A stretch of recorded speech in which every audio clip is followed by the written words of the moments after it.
Start हो गया।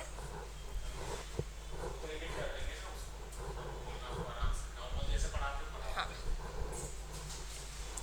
cell is the basic structural and fundamental unit of life. What does it mean? So hello dear students, I am your teacher Kritika Rathore और आज के इस video lecture में हम cover करने वाले 9th क्लास का एक बहुत ही बेसिक लेकिन इंपॉर्टेंट चैप्टर, और उस चैप्टर का नाम है cell the unit of life. ठीक है, और ये चैप्टर तो बहुत आसान लगेगा और बहुत इंटरेस्टिंग भी है, और ये बेस है। अगर ये चैप्टर तुमको समझ में नहीं आएगा तो आगे के जो चैप्टर्स है जैसे टिश्यू है ना, वो भी समझ में नहीं आएगा। तो अगर टिश्यू को समझना है और 9th क्लास का अगर तुम्हें बायोलॉजी का बेस समझना है तो बेटा ये चैप्टर अच्छे से समझो। ठीक है, तो आगे बढ़ते हैं। सबसे पहले जो मैंने बोला तुम्हें इंट्रोडक्शन में कि सेल जो होता है ना वो स्ट्रक्चरल और फंडामेंटल यूनिट होती है लाइफ की। ठीक है, तो मैम इसका मतलब क्या होता है, तो इसको अपन एक छोटे से एग्जांपल के साथ समझते हैं। जिस तरीके से अपन को ये पता है कि जो ब्रिक्स होती है, ठीक है, ब्रिक्स से मिलकर एक बिल्डिंग बन जाती है, उसी तरीके से बेटा हमारी बॉडी में जो सेल्स होते हैं वो हमारी बेसिक यूनिट है। मतलब अगर सेल नहीं होते तो हम ऑर्गेनिज्म नहीं एग्जिस्ट कर रहे होते। ठीक है, सेल से मिलकर बनते हैं टिश्यूज, ये चीज़ याद रखना, और ये 7th में भी हम पढ़ते हैं, लेकिन हम तो सारा बेसिक से पढ़ेंगे, है ना, भले 9th में आ गए।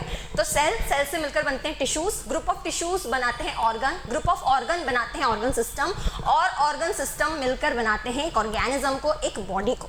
ठीक है, अब जो मैंने यहाँ पर बोला एक बार मैं उसको लिख भी देती हूँ, है ना, ताकि तुम लोगों को और ज़्यादा क्लैरिटी मिल जाए। मैंने ये बोला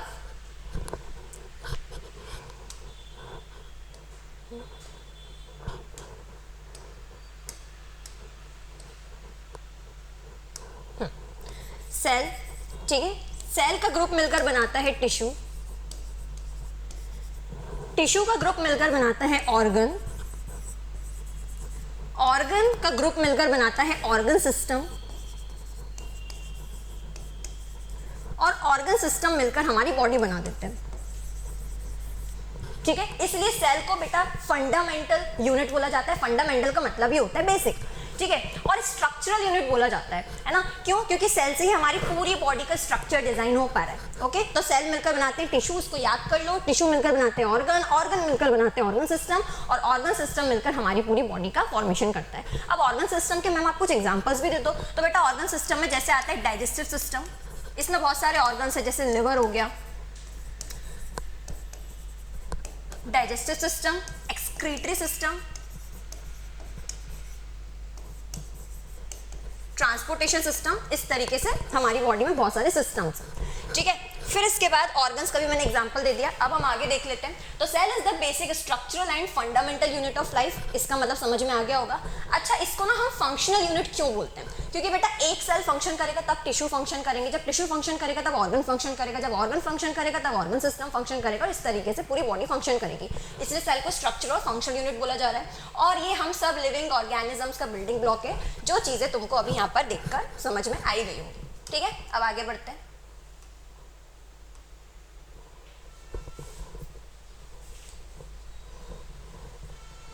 इंपॉर्टेंट डिस्कवरीज। ठीक है, अब अगर तुम सेल पढ़ रहे हो तो बेटा ये डिस्कवरीज तुम्हारे लिए जानना बहुत ज़्यादा इंपॉर्टेंट है कि सेल को आखिर मैम डिस्कवर किसने किया, है ना, हम क्यों पढ़ रहे हैं सेल के बारे में। तो यहाँ पर मैं एक हिस्ट्री बताती हूँ रॉबर्ट हुक की, है ना, रॉबर्ट हुक की। उन्होंने क्या किया था, एक ओक ट्री थी, तो उन्होंने ओक ट्री की जो बार्क थी ना, उसको उन्होंने माइक्रोस्कोप में ऑब्जर्व किया, और जब उन्होंने उसको माइक्रोस्कोप में ऑब्जर्व किया तो उनको बहुत छोटे छोटे कंपार्टमेंट्स नजर आए। क्या नजर आए? छोटे छोटे कंपार्टमेंट्स नजर आए। ठीक है, उन्होंने ना उस कंपार्टमेंट्स को पहले तो बोला सेल्यूला। क्या बोला? सेल्यूला। इसका मतलब होता है बेटा लिटिल रूम, इसका मतलब होता है लिटिल रूम। फिर आगे जाके इस सेल्यूला का नाम पड़ गया सेल। ठीक है, तो रॉबर्ट हुक उन्होंने 1831 में फर्स्ट टाइम सेल को डिस्कवर किया था। कैसे डिस्कवर किया था? ओक ट्री की जो बात थी उसको उन्होंने माइक्रोस्कोप में डिस्कवर किया, देखा, तो उन्हें दिखा कि बहुत सारे छोटे छोटे कंपार्टमेंट्स नजर आ रहे हैं, हेक्सागोनल शेप के, पेंटागोनल शेप के।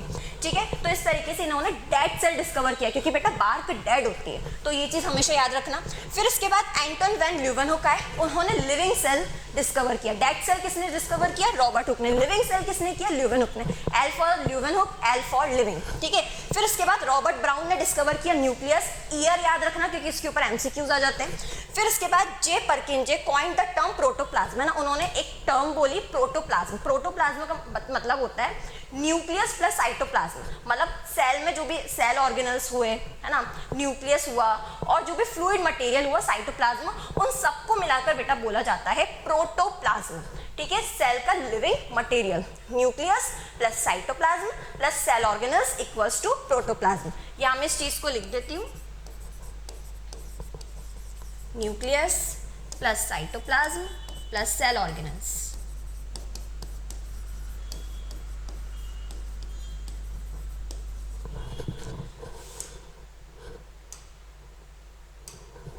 अब आगे देखते हैं। फिर आती है सेल थ्योरी, ठीक है। अब सेल की जब डिस्कवरी हुई तो सबने अपनी थीसिस, अपनी थ्योरी, है ना कुछ ज्ञान तो बांटा ही होगा। तो अब सेल थ्योरी पर आते हैं, तो सेल थ्योरी दी थी स्लाइडन और स्वान ने, ठीक है। अब इनके कुछ मेन पॉइंट्स थे, इन दोनों ने मिलकर ये बोला, अच्छा इसमें से एक जूलॉजिस्ट था, इसमें से एक बॉटनिस्ट था, तो मुझे कमेंट सेक्शन में बताओगे कि कौन जूलॉजिस्ट था और कौन बॉटनिस्ट था, ठीक है। तो इन्होंने अपनी थ्योरी दी, इन्होंने ये बोला कि जो भी प्लांट्स होते हैं और एनिमल्स होते हैं ना, वो सेल से मिलकर बनते हैं। इन्होंने क्या बोला कि प्लांट्स और एनिमल्स सेल से मिलकर बने हुए हैं, ठीक है। फिर उसके बाद उन्होंने कहा कि सेल जो है वो लाइफ की बेसिक यूनिट होती है। ये दो उन्होंने थीसिस दी, अपनी थ्योरीज दी। फिर उसके बाद रुडोल्फ वर्चाउ है ना, कौन है रुडोल्फ वर्चाउ, उन्होंने बोला कि जो भी सेल होते हैं वो प्री एग्जिस्टिंग सेल से आते हैं। मैम इसका मतलब क्या हुआ, जैसे बेटा तुम हो, तुम अपनी मम्मी से आए हो, है ना, तुम्हारी मदर उनकी मदर से आई है, उसी तरीके से सेल भी तो अपने मदर सेल से आया होगा, है ना, और उसकी मदर सेल उसके मदर सेल से आई होगी, है ना। तो इसलिए बोला जा रहा है कि जो सेल्स हैं वो प्री एग्जिस्टिंग सेल से आते हैं। ये देख लो कितना प्यारा डायग्राम लगाया हुआ है सेल का, है ना। अभी इसमें कौन कौन से ऑर्गेनल्स, ये माइटोकॉन्ड्रिया है, ये सारी चीजें तुमको आगे समझ में आएंगी, है ना। अब ऑर्गेनिजम्स कितने टाइप्स के होते हैं, तो दो तरीके के होते हैं, on the basis of number of cells they possess, ठीक है, उनके पास कितने सेल्स हैं उसके बेसिस पर ऑर्गेनिजम्स दो तरीके के होते हैं। एक होता है यूनिसेल्यूलर। अब बेटा यूनिसेल्यूलर में यूनि का मतलब होता है वन और सेल्यूलर मतलब तो अब तो जान ही गए हो, सेल ही होता है ना। तो ऐसे ऑर्गेनिज्म जो सिर्फ एक ही सेल के बने हुए हैं, एक ही सेल का बना है, जैसे अमीबा, ठीक है, उनको बोलते हैं यूनिसेल्यूलर। अब मैम क्योंकि एक सेल के बने हुए हैं तो इनमें क्या सारी लाइफ प्रोसेसेस नहीं हो पाती, जैसे रेस्पिरेशन, रिप्रोडक्शन, न्यूट्रिशन, एक्सक्रीशन, नहीं ऐसा नहीं है। वो एक सेल ही, भले वो सिंपलेस्ट फॉर्म है, लेकिन वो तब भी सारी लाइफ प्रोसेसेस अच्छे से परफॉर्म करता है, ठीक है, और सर्वाइव रहता है। So this single cell performs all life processes, जैसे न्यूट्रिशन हो गया, रेस्पिरेशन हो गया, रिप्रोडक्शन हो गया और एक्सक्रीशन हो गया। एग्जाम्पल याद रखना, सिंगल सेल्ड बैक्टीरिया, है ना, अमीबा, पैरामीशियम। अमीबा तो तुम बचपन से पढ़ते आ रहे हो, है ना, एकदम बचपन से 6th क्लास से पढ़ते आ रहे हो, ठीक है। फिर आगे बढ़ते हैं। दूसरा तुम खुद ही गैस कर सकते हो, मल्टी सेलुलर। अच्छा मैंने यहाँ पर इमेजेस भी लगाई हुई है, जैसे अमीबा की इमेज देख लो, ये सिंगल सेल्ड है।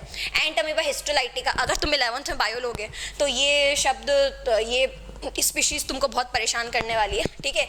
फिर पैरामीशियम हो गया, ईस्ट हो गया, क्लेमाइडोमोनास हो गया, है ना। अब ये जो क्लेमाइडोमोनास है, इसका नाम, इसकी स्पेलिंग मैंने ऐसे याद करी थी, चलेमाइडोमोनास, है ना, इस तरीके से। फिर उसके बाद bacteria. Next multi cellular organisms. अब मल्टी का मतलब होता है मैनी, ऐसे ऑर्गेनिज्म जो बहुत सारे सेल्स से मिलकर बने हुए हैं, जैसे हम खुद, हम ह्यूमंस इसका सबसे बेस्ट एग्जाम्पल है ना। जब घर में ही एग्जाम्पल हो तो बाहर क्यों ढूंढना। फिर इसके बाद made up of many cells that work together, मतलब बहुत सारे सेल्स, मल्टी सेलुलर ऑर्गेनिजम्स में जो बेटा बहुत सारे सेल्स होते हैं वो मिलकर एक यूनिट की तरह काम करते हैं, ठीक है। जैसे अपन अपनी बॉडी कैसे फंक्शन कर पा रही है, जब सारे सेल्स यूनाइट होकर काम कर पा रहे हैं, ओके। फिर इसके बाद cells are specialised for different function. अब यहाँ पर एक चीज़ अच्छे से समझो, जो मल्टी सेलुलर ऑर्गेनिज्म होते हैं उनकी एक प्रॉपर्टी होती है कि उनके पास ना डिवीजन ऑफ लेबर वाली प्रॉपर्टी होती है। डिवीजन ऑफ लेबर मतलब क्या, इसको अपन एक स्कूल के एग्जांपल से समझते हैं। अब जैसे स्कूल है ना, अब उसमें बेटा क्या सिर्फ प्रिंसिपल सारे काम कर सकते हैं कि वो सारे चेक पर साइन कर दें, टीचर को सैलरी दे दें, है ना, चलो वो तो उनका ही काम है, लेकिन वो झाड़ू पोछा भी लगाते हैं, वो पढ़ाने भी लग जाएँ, तो क्या सारे काम प्रिंसिपल कर सकते हैं? नहीं, है ना। उन्होंने टीचर रखी है पढ़ाने के लिए, मेड रखी है वहाँ की साफ सफाई करने के लिए, है ना। तो उसी तरीके से क्या होता है कि हम मल्टी सेलुलर ऑर्गेनिज्म में डिवीजन ऑफ लेबर वाली प्रॉपर्टी होती है कि हमारे जो अलग अलग सेल्स हैं वो यूनाइट होते हैं, है ना, और ग्रुप में अलग अलग काम करते हैं, है ना। जैसे रेस्पिरेटरी सिस्टम में जितने भी ऑर्गन्स हैं वो रेस्पिरेशन परफॉर्म कर रहे हैं, डाइजेस्टिव सिस्टम में जितने भी ऑर्गन्स हैं वो डाइजेशन परफॉर्म कर रहे हैं, एक्सक्रीटरी सिस्टम में जितने भी ऑर्गन्स हैं वो एक्सक्रीशन परफॉर्म कर रहे हैं, ठीक है। अब मल्टी सेलुलर ऑर्गेनिज्म का एग्जांपल एनिमल्स, हम भी अगर हम बायोलॉजी पढ़ रहे हैं तो बायोलॉजी में एनिमल्स मतलब हम भी उसी में आ रहे हैं, ठीक है। फिर इसके बाद फंजाई और प्लांट्स। आगे देखते हैं, जो चीज़ मैंने तुमको शुरू में लिख कर बताई थी वो यहाँ पर तुम देख सकते हो कि बेटा सेल्स, ग्रुप ऑफ सेल्स बनाते हैं टिश्यूज़, ग्रुप ऑफ टिश्यूज़ बनाते हैं ऑर्गन्स, ग्रुप ऑफ ऑर्गन्स बनाते हैं ऑर्गन सिस्टम, जैसे digestive system, excretory system, transportation system, है ना, और ऑर्गन सिस्टम मिलकर एक ऑर्गेनिज्म को बनाते हैं। फिर आगे देखते हैं एक नोट पॉइंट। अच्छा, यहाँ पर देखो फंक्शन के हिसाब से ना सेल का जो साइज और शेप होता है वो डिफर करता है। फॉर एग्जाम्पल जो आरबीसीज होते हैं, है ना, रेड ब्लड सेल्स होते हैं, वो डिस्क शेप के क्यों होते हैं, सोचा इसको, है ना, गोल गोल शेप के क्यों होते हैं, क्योंकि बेटा उनको बॉडी के एक पार्ट से दूसरे पार्ट तक ट्रेवल करना होता है। तो अगर वो गोल गोल नहीं होंगे, मान लो वो थोड़े ऐसे शेप के होते हैं ना,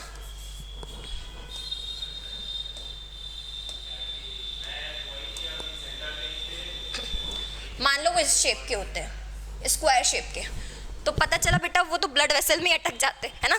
इसलिए ये चीज़ याद रखो कि फंक्शंस के हिसाब से जो साइज और शेप होता है ना सेल का, वो बॉडी में डिफर करता है। देखो, the shape and size of cells differ based on their function, है ना। अब फर्स्ट जैसे नर्व सेल्स जो होते हैं वो लॉन्ग होते हैं। नर्व सेल्स देखो लॉन्ग होते हैं, क्यों होते हैं, क्योंकि उनको बॉडी से एक पार्ट, बॉडी के एक पार्ट से दूसरे पार्ट तक सिग्नल को कंडक्ट करना पड़ता है ना। अब अगर वो छोटे छोटे शेप के होते हैं, जैसे मान लो तुम्हारा हाथ जल गया, तो एकदम से तुम्हारे ब्रेन पे सिग्नल जाता है, और जो ब्रेन होता है वो रिस्पॉन्स क्रिएट करता है, वापस से सिग्नल भेजता है न्यूरॉन्स के थ्रू, और फिर तुम एकदम से हाथ हटा लेते हो। सोचो ये प्रोसेस कितनी फास्ट होती है, जैसे तुमने टच की तुम वैसे ही हाथ हटा लेते हो। तो क्यों होती है इतनी फास्ट, क्योंकि नर्व सेल्स लॉन्ग होते हैं, तो सिग्नल जल्दी ट्रांसमिट होते हैं, ठीक है। अगर ये लॉन्ग नहीं होते तो तुम्हारा हाथ ही जल जाता सिग्नल आते आते, ओके।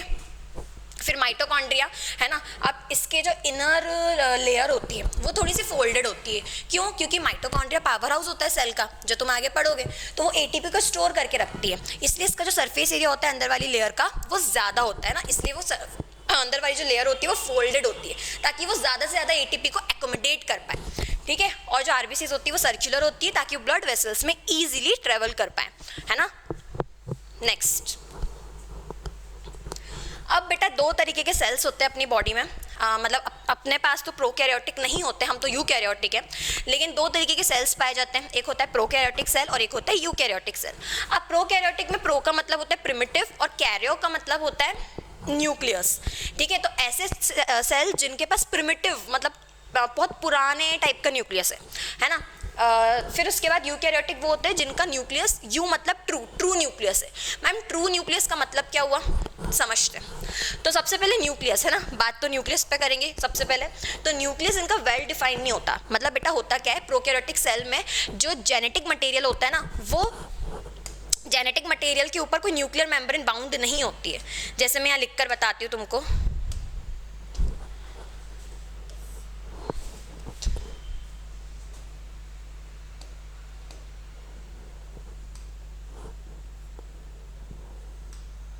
ये देखो, ये लेट सपोज ये प्रोकैरियोटिक सेल है, ठीक है। इसका ही जेनेटिक मटेरियल है, सर्कुलर होता है, और ये देखो, ठीक है। अब इसके ऊपर बेटा अगर ये यूकैरियोटिक सेल होता, हमारा एनिमल सेल होता, है ना, या प्लांट सेल होता, तो इसके ऊपर ना तुम्हें एक न्यूक्लियर मेम्ब्रेन दिख रही होती, ठीक है, न्यूक्लियर मेम्ब्रेन दिख रही होती। लेकिन प्रोकैरियोटिक सेल का जो जेनेटिक मटेरियल होता है ना, वो उसके साइटोप्लाज्म में फ्रीली फ्लोट करता है ना, पंछी बनू उड़ते फिर मस्त गगन में, मतलब उसको जहां जाना है वो वहां जाता है ना। लेकिन वहीं अगर बेटा यूकैरियोटिक सेल है, यूकैरियोटिक सेल के केस में क्या होता है, ये डबल स्ट्रैंडेड डीएनए है ना, जेनेटिक मटेरियल है, इसके ऊपर न्यूक्लियर मेम्ब्रेन प्रेजेंट होती है, ठीक है। चलो,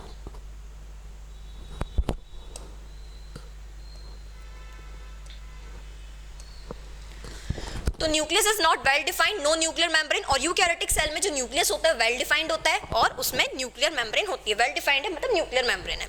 फिर जो डीएनए होता है बेटा प्रोकैरियोटिक सेल का, वो सर्कुलर होता है, इसलिए मैंने सर्कुलर बनाया था अभी, है ना। तो प्रोकैरियोटिक सेल का जो डीएनए होता है वो सर्कुलर होता है, और वो साइटोप्लाज्म में इधर उधर घूमता फिरता है।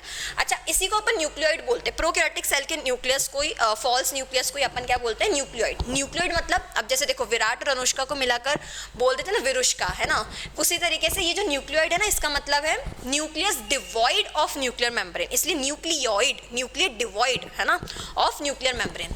यूकैरियोटिक सेल इसका डीएनए लीनियर होता है, इसलिए मैंने ऐसा बनाया था। वर्टिकल बनाया था, ठीक है। और ये न्यूक्लियस के अंदर होता है ना, न्यूक्लियर मेम्ब्रेन के अंदर होता है, यहाँ लिख लेना न्यूक्लियर मेम्ब्रेन के अंदर होता है, ठीक है। फिर इसके बाद साइज, अब प्रोकैरियोटिक सेल का जो साइज होता है, अच्छा ये बहुत इंपॉर्टेंट क्वेश्चन है, एग्जाम में जरूर आता है। प्रोकैरियोटिक सेल का जो बेटा साइज होता है बहुत छोटा होता है, 1 to 10 माइक्रोमीटर, इसको माइक्रो बोलते हैं। और यूकैरियोटिक सेल का जो साइज होता है वो बड़ा होता है, 10 to 100 माइक्रोमीटर। हालांकि है दोनों माइक्रोस्कोपिक, बट स्टिल है ना, माइक्रोस्कोप में भी छोटा साइज किसका है और बड़ा किसका है। फिर सेल ऑर्गेनल्स जो होते हैं प्रोकैरियोटिक सेल में, वो मेम्ब्रेन बाउंड ऑर्गेनल्स प्रेजेंट होते हैं, है ना।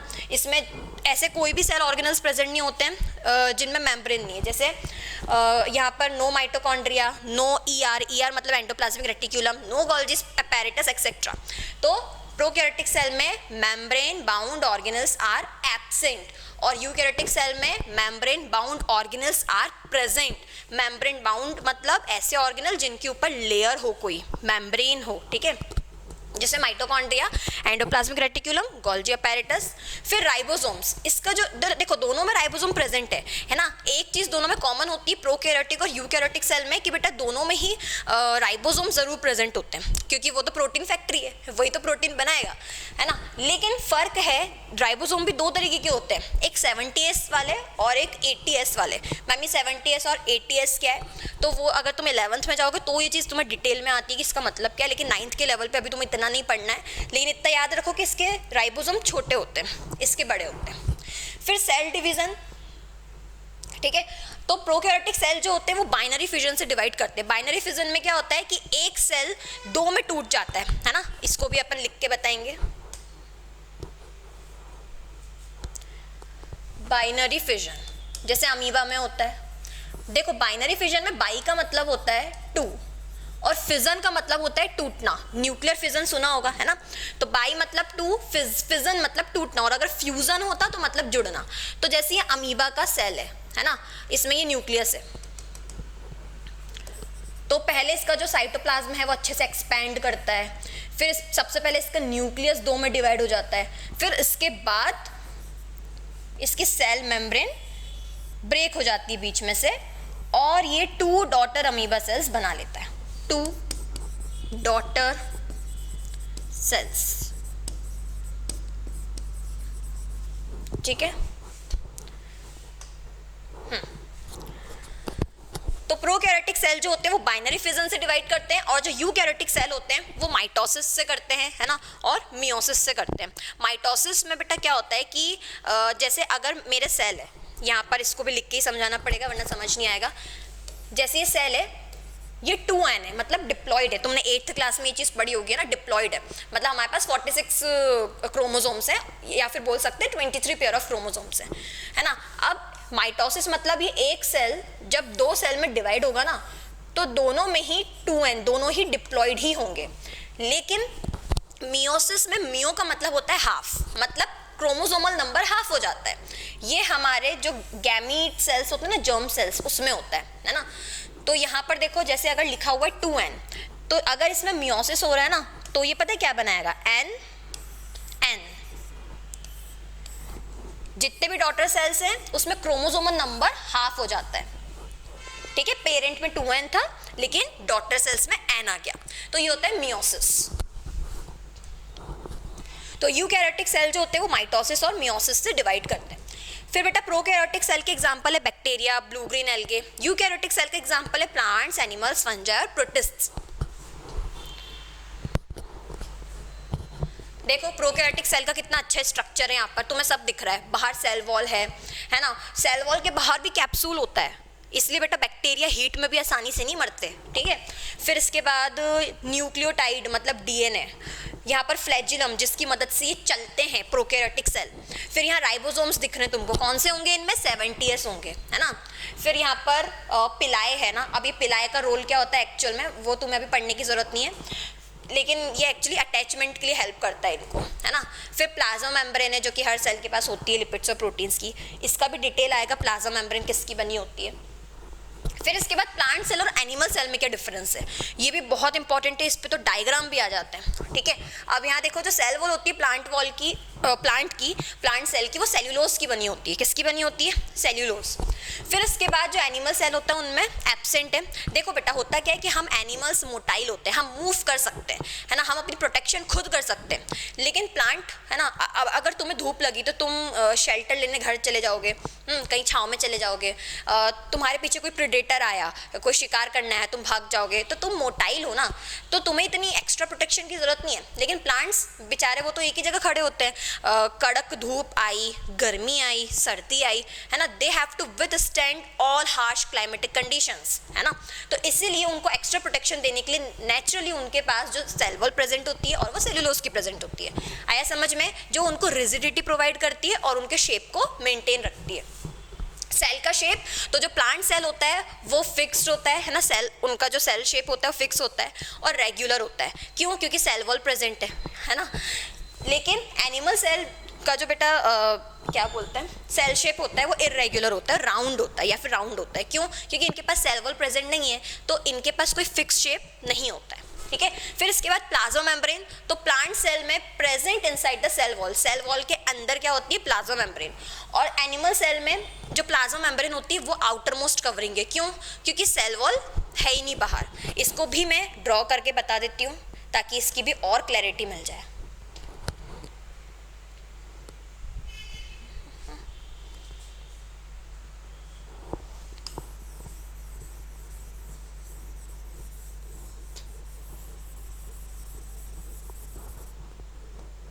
ये देखो, ये है प्लांट सेल और ये है एनिमल सेल। ये अभी बेटा मैंने दोनों प्लाज्मा मेम्ब्रेन बनाई है। क्या बनाई है? Plasma membrane. ये है प्लांट सेल और ये है एनिमल। ठीक है। अब देखो दोनों में क्या फर्क होता है।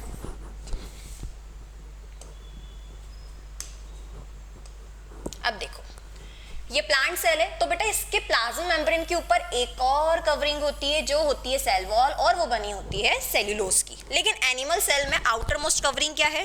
सिर्फ प्लाज्मा मेम्ब्रेन है, क्योंकि उसके ऊपर सेल वॉल तो है ही नहीं। लेकिन प्लांट सेल में आउटर मोस्ट कवरिंग क्या है? Cell wall. ठीक है, अब ये क्लियर हो गया होगा। Next, vacuoles. अब प्लांट सेल में वन और few large vacuoles in the centre filled with cells sap. ठीक है। प्लांट सेल में क्या होता है कि एक या थोड़े बहुत बड़े बड़े वैक्यूल्स प्रेजेंट होते हैं और सेंटर में प्रेजेंट होते हैं, उसमें सैप भरा होता है। सैप मतलब फ्लूइड भरा होता है। ठीक है। और एनिमल सेल में क्या होते हैं? छोटे छोटे बहुत सारे वैक्यूल्स प्रेजेंट होते हैं, है ना, या तो एब्सेंट भी हो सकते हैं। तो अगर इसमें वैक्यूल्स हैं तो बहुत छोटे छोटे होते हैं या फिर नहीं होते हैं।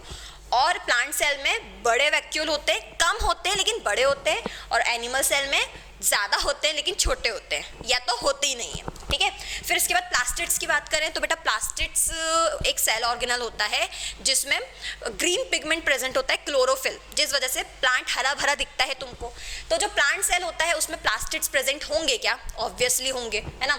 लेकिन एनिमल सेल में एब्सेंट होते हैं क्योंकि हम थोड़ी फोटोसिंथेसिस कर रहे होते हैं। ठीक है।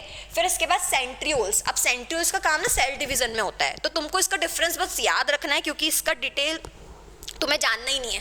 क्योंकि सेंट्रियोल्स जो होते हैं वो बेटा सेल डिवीजन में हेल्प करते हो। सेल डिवीजन तुम्हें डिटेल में है ही नहीं तुम्हारे कोर्स में, है ना।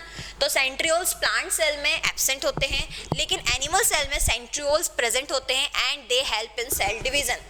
फिर एनर्जी प्रोडक्शन, तो जो प्लांट सेल होते हैं उसमें